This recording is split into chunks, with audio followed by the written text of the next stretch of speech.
Good morning. I missed all this talk about the Iran war, about funding DHS and TSA. The Epstein Files kind of gets lost.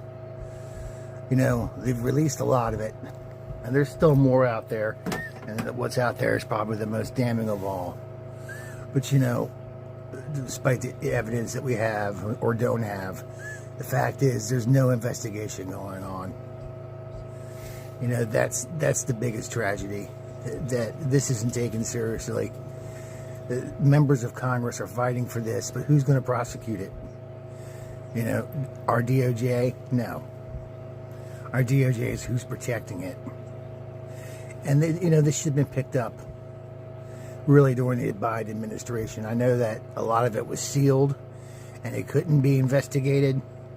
But, you know, Merrick Garland dropped the ball on a lot of things. He dropped the ball in going after Trump. He waited 2 years to go after this man who committed an insurrection and held classified documents. He did not aggressively go after investigating the Epstein Files. Now, he had something to do with Ghislaine Maxwell being prosecuted.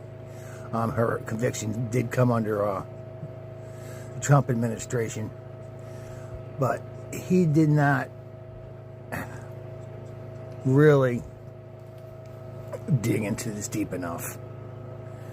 And, you know, now we have the Trump administration who's not going to do anything about it. He's in complete denial. I think he's guilty. I think with all the cover-up, all the excuses, the way Pam Bondi was acting, the way Kash Patel was acting, very defensive, pleading the fifth, you know, he's guilty. And if he's not guilty, then prove it. You know, these victims want justice, and they're not going to get it. And then we have, you know, I posted a video yesterday where Jane Doe number 4, you know, she received a settlement.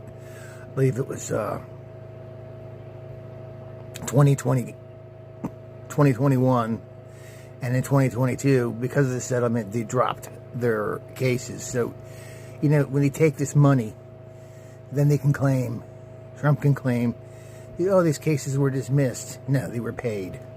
They were paid by the Epstein Foundation. Anyways, I just wish that something would be done about this. There would be some kind of justice in this world where a rapist and a pedophile wasn't the president of the United States.